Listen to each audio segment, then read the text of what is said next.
आप देख रहे हैं BA न्यूज, खबर हमारी फैसला आपका। इस वक्त की बड़ी खबर। लखनऊ रियल एस्टेट कारोबार को संगठित एवं पारदर्शी बनाने के उद्देश्य से गठित रियल एस्टेट वेलफेयर एसोसिएशन रेवा की पदाधिकारियों की एक महत्वपूर्ण बैठक गोमती नगर स्थित दयाल पैराडाइस में संपन्न हुई। बैठक की अध्यक्षता एसोसिएशन के अध्यक्ष एवं संस्थापक संदीप गुप्ता ने की। बैठक में रियल एस्टेट क्षेत्र से जुड़े विविध मुद्दों पर चर्चा की गई और इस बात पर जोर दिया गया कि कैसे ये संगठन कारोबारियों को एक साझा मंच प्रदान कर उनके व्यवसाय से जुड़ी समस्याओं का समाधान निकालेगा। संदीप गुप्ता ने बताया कि रेवा का मुख्य उद्देश्य रियल एस्टेट कारोबारियों को एकजुट करना है ताकि वे अपने हितों की रक्षा कर सके एवं सरकारी व नियामक संस्थाओं के समक्ष अपनी बात प्रभावशाली ढंग से रख सके। उन्होंने कहा कि संगठन सरकार व प्राधिकरणों से सामंजस्य स्थापित कर रियल एस्टेट क्षेत्र की समस्याओं का स्थायी समाधान निकालने की दिशा में कार्य करेगा। साथ ही कारोबारियों को नई सरकारी नीतियों, नियमावली एवं कानूनी अधिकारों के प्रति जागरूक किया जाएगा। बैठक में लखनऊ के विभिन्न क्षेत्रों से आए बिल्डरों एवं रियल एस्टेट कारोबारियों ने भाग लिया और संगठन को मजबूती देने के लिए अपने सुझाव भी रखे। उसके बाद कोई काम परफेक्ट वे में नहीं हो पाता है, तो देखा जाए तो समय भी हमारे पास पर्याप्त है। कोई सदस्य ऐसा है जो इनको जानता हो यहाँ पे? नहीं। अच्छा, ओमैक्स ग्रुप को कितने लोग जानते हैं यहाँ पर बैठे हुए? आप सभी जानते हैं। ओमैक्स ग्रुप के मालिक है ये मिस्टर रोहतास गोयल। नेक्स्ट, इन्हें कितने लोग पहचानते हैं? नहीं। अंसल को कितने लोग जानते हैं? ये भाई साहब सुशील अंसल जी हैं, अंसल ग्रुप के मालिक। नेक्स्ट, इन्हें कितने लोग पहचानते हैं? ये प्रणव अंसल जी हैं, सुशील अंसल जी के बेटे। एक और नेक्स्ट, इन्हें कितने लोग जानते हैं? हाँ, भाई साहब कह रहे रह जाए। ये DLF को कितने लोग जानते हैं? KPC कुशल पाल जी ना। तो मैं फोटो दिखाने का और कोई मतलब नहीं था मेरा। फोटो दिखाने का मेरा सिर्फ इतना मतलब ये था कि इतने बड़े डेवलपर्स हैं ये लोग, और हम सभी लोग रियल एस्टेट का काम करते हैं, और हम में से कोई एक इंसान भी ऐसा नहीं है जो इन्हें पहचानता है। और आप ये समझ लीजिए कि दुनिया भर में जितने भी कारोबार हम लोग करते हैं, जैसे एक क्रिकेटर कोई अगर बनना चाहता है तो वो अपने मन में एक आइडल मानता है ना, अपने किसी आइडल को पूजता है, उसकी तरह बनना चाहता है, तो वो उसी के जीवन शैली को फॉलो करके अच्छा क्रिकेटर बनता है। एक्टर अगर कोई बनना चाहता है तो किसी एक एक्टर को अपना आदर्श मानता है, उसकी जीवन शैली को फॉलो करता है और धीरे धीरे उस एक्टर की तरह बनने की कोशिश करता है बात की नहीं? कितने लोग एग्री कर रहे हैं मेरी बात से? अभी किसी दो चार व्यक्तियों का नहीं है, मैं अकेला ही चला था 4 मंजिल, मगर लोग साथ आते गए, कारवां बनता गया। आज कुछ कम लोग आए हैं, कल कुछ और लोग आएंगे, कल कुछ और लोग आएंगे, कल कुछ और लोग आएंगे, और कुछ लोग बाद में बोलेंगे कि सर हमको आपने नहीं बुलाया, एक दिन ये भी आएगा। आज रिमाइंडर देना पड़ा कि सर आइए, सर आइए, हम एक ऐसी छप्पर उठा रहे हैं जो आपको बारिश से बचाएगा। सर आइए, हम एक ऐसे छप्पर उठा रहे हैं जो आपको आंधी से बचाएगा। जहां आप अपने व्यवसाय के साथ सुकून की नींद सो सकेंगे। तो आदमी कहता भाई मैं बाहर, भगवान न करे, लेकिन आने वाले दिनों में एक ऐसा समय आने वाला है, चीजें जैसी बदल रही हैं। मैं रियल एस्टेट 2 प्रकार का व्यवसाय है। एक जो बड़े बिल्डर्स हैं, उनको प्रशासनिक संरक्षण प्राप्त होता है, बड़े बिल्डर, बहुत बड़े बिल्डर्स, ठीक। और दूसरे वो हैं जो कॉलोनाइजर्स हैं, कॉलोनी बना रहे हैं, प्लाट काट रहे हैं, प्लानिंग कर रहे हैं, उनको किसी प्रकार का संरक्षण हासिल नहीं होता। ये हमारा आपका फर्ज है, ये हमारा आपका कर्तव्य है कि रियल एस्टेट वेलफेयर एसोसिएशन के बैनर के तले आए, एक दूसरे की ताकत बने, पूरे वेलफेयर एसोसिएशन को एक ऐसी मजबूती दें कि हमारा कोई भी रियल एस्टेट कारोबारी, हमारा कोई भी व्यवसायी, आज जानते हैं बहुत सारे लोग कहते भैया रियल एस्टेट का कारोबार है तो दमदार मजबूत, लेकिन करने वाला नहीं है। बड़ी दिक्कतें हैं, बड़े दबाव हैं, बड़ी चीजें हैं। आप ये बताइए, जो भी नियामक संस्थाएं हैं, जो भी अथॉरिटीज हैं, उन तक आपकी बात को कौन पहुंचा सकता है? 10 लोगों की लाठी एक आदमी का बोझ हो जाता है। बताओ, ये मेरे बहुत अच्छे मित्र हैं और 2014 से हमारे इनके संबंध हैं और धीरे धीरे हर मोड़ पे 2-2 साल बाद से हमारी मुलाकात होती रहती है किसी न किसी कार्यक्रम के माध्यम से। देखिए, जब कोई एसोसिएशन बनाया जाता है तो सबसे पहले आप उनकी तरफ देखते हैं जो एसोसिएशन के ऐसे सदस्य बन जाएं भविष्य में जिनसे हम दूर ना रह पाए, जिनसे हम हमेशा से, तो समाज में हम उन्हीं को देखते हैं कि जिनके साथ हमारा पुराने समय से बॉन्डिंग बनती रही हो, उन्हीं को हम साथ में लेकर आगे बढ़ना चाहते हैं। तो उनमें से एक है हमारे पवन जी, जो उपलब्ध रहे हैं, इसीलिए इनको मैंने इनवाइट किया रेवा में। और इनके अंदर एक बड़ी अच्छी कला है बोलने की। कई कंपनियों का ये काउंसलर भी हैं, कई कंपनियों में हेड काउंसलर भी हैं। तो मुझे लगा कि इनकी जगह बनती है रेवा में, क्योंकि रेवा में रेगुलर मीटिंग्स होती रहेंगी और उसको संचालित करने के लिए, उसके बारे में जानकारी देना, उसको मैनेज करने के लिए एक ऐसे इंसान की आवश्यकता है हमारे एसोसिएशन में। और पवन जी से अच्छा कोई इंसान मेरी नज़र में नहीं था, तो मैंने उन्हें अपने साथ जोड़ा। बाकी सारी चीज़ें एसोसिएशन में जो होती हैं वो सभी रेवा में वैसे ही होंगी। कुछ ऐसी चीज़ें हैं जो भविष्य को लेकर रेवा कैसे काम करेगी, उससे लेकर बहुत सारे लोगों के मन में बहुत सारे प्रश्न थे। जब हम लोग एक एक करके डेवलपर्स के पास मीटिंग करने के लिए गए तो बहुत सारे डेवलपर्स के मन में बहुत सारे सवाल थे जिनका उन्होंने हमसे जवाब चाहा, हमने उन्हें जवाब भी दिया। सबके मन में अभी एक शंका थी कि एसोसिएशन बनते तो बहुत सारे हैं लेकिन रन बहुत कम करते हैं। तो रेवा के बारे में मैं कुछ थोड़ी सी बातों में भविष्य की योजनाएं बताऊंगा आप लोगों को, जिससे आप सबको ये एहसास हो पाए कि रेवा पे ऑलरेडी कितना काम किया जा चुका है।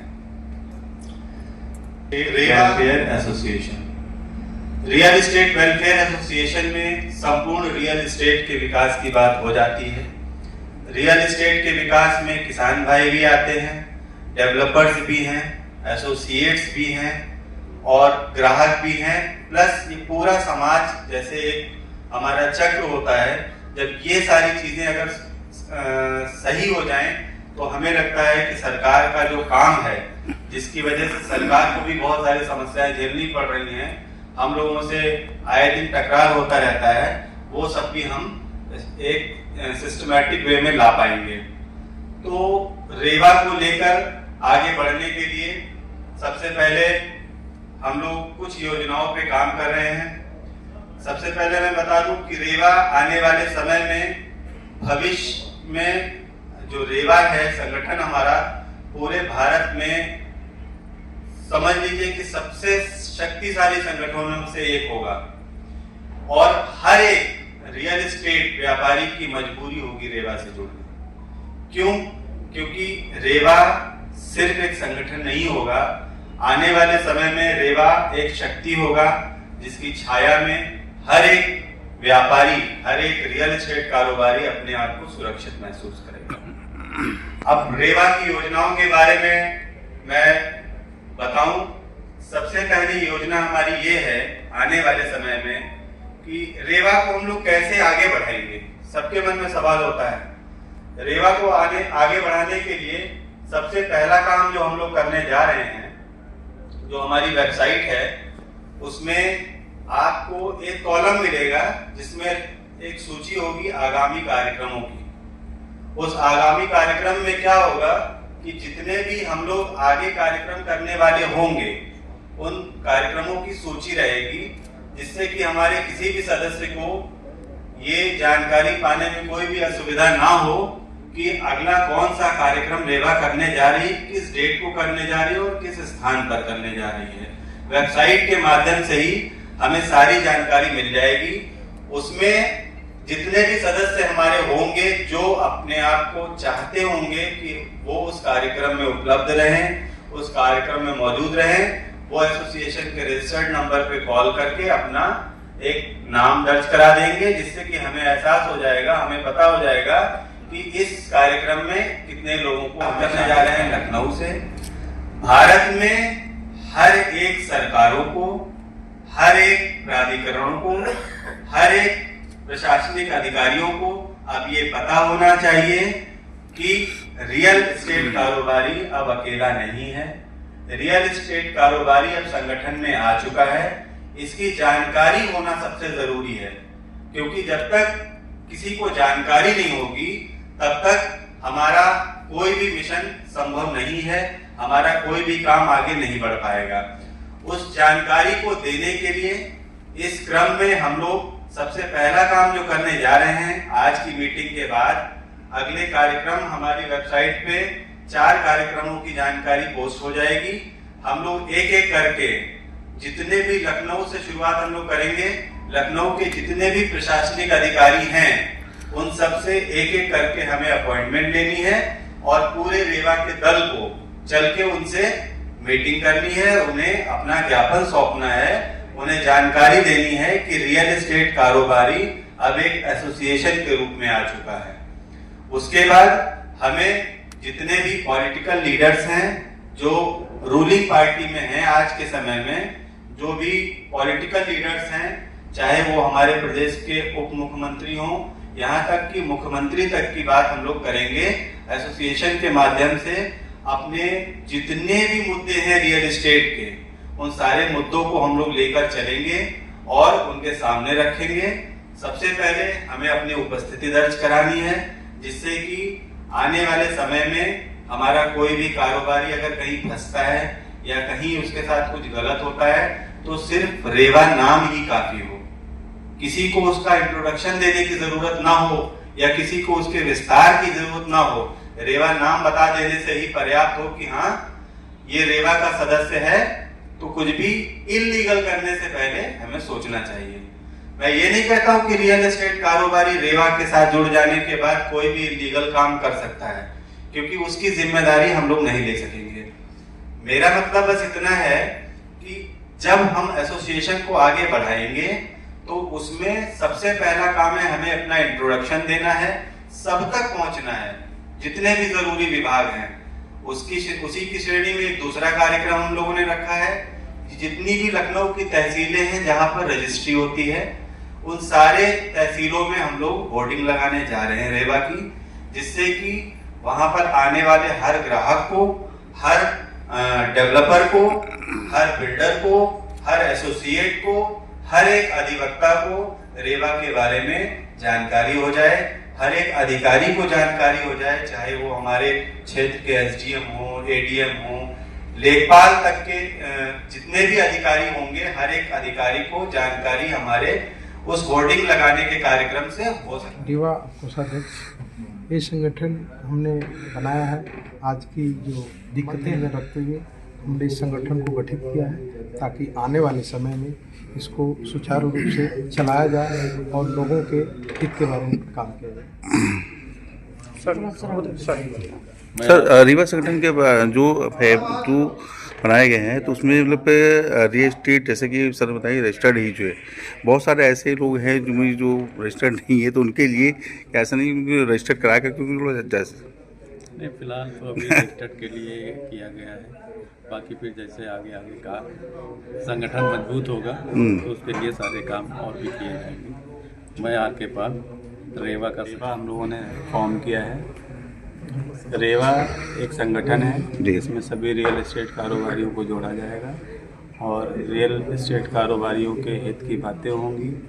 जितने भी रियल एस्टेट कारोबारी हैं उनके अधिकार, जिन्हें बहुत सारे लोगों को उनके अधिकारों के बारे में पता होता है, किसी को उनके अधिकारों के बारे में नहीं होता है, तो हम लोग उन्हें ये नॉलेज देंगे, जानकारी देंगे, समय समय पर इस तरह के आयोजन करके उन्हें जागरूक करेंगे, सरकार की नीतियों के बारे में बताएंगे और रेवा को आगे बढ़ाएंगे। जैसे बिल्डर्स के अलावा बहुत सारे अधिवक्ता भी यहाँ पे आए थे और भी बहुत सारे लोग जो है, तो जैसा कि हमने बताया कि लीगल एडवाइज़र जो है हम जो है बहुत सारे बनाएंगे, जिससे कि जो दिक्कतें आती हैं, परेशानियाँ आती हैं, वो जो है लीगल और अनलीगल जो है उसके लिए समस्या समाधान हो सके।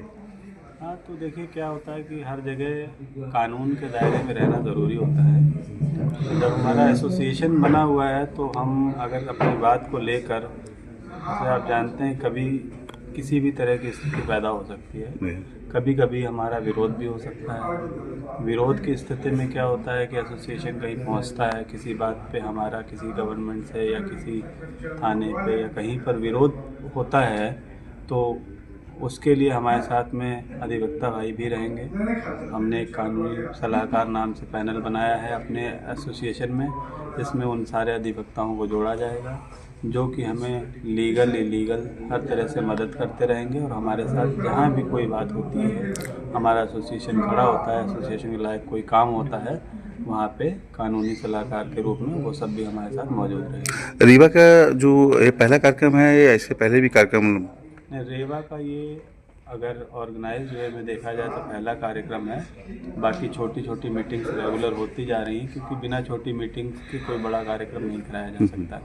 पहले हम लोग एक एक करके डेवलपर से मिलते हैं, उन्हें अपने एसोसिएशन के बारे में बताते हैं। जब सारी बातें उन्हें जानकारी दे देते हैं, फिर उन्हें अपना सदस्य बनाते हैं। फिर मीटिंग तो एक पार्ट है कि फिर मीटिंग एक विस्तृत तरीका है, जो बहुत सारी चीज़ें हम लोग छोटी मीटिंग में नहीं बता पाते हैं, वो हम लोग बड़ी मीटिंग के जरिए सबको बताते हैं। आपकी ऑर्गेनाइजेशन से जुड़ने के क्या माध्यम है, बता दीजिए। हमारे ऑर्गेनाइजेशन से जुड़ने का एक ही माध्यम है, जो हम ऑनलाइन ऐड करते हैं वेबसाइट के माध्यम से। ऑनलाइन उसमें मेंबरशिप ले सकते हैं। जो भी हमारे रियल एस्टेट कारोबारी हैं उन्हीं के लिए है ये, जो रजिस्टर्ड फर्म चलाते हैं सिर्फ उनके लिए।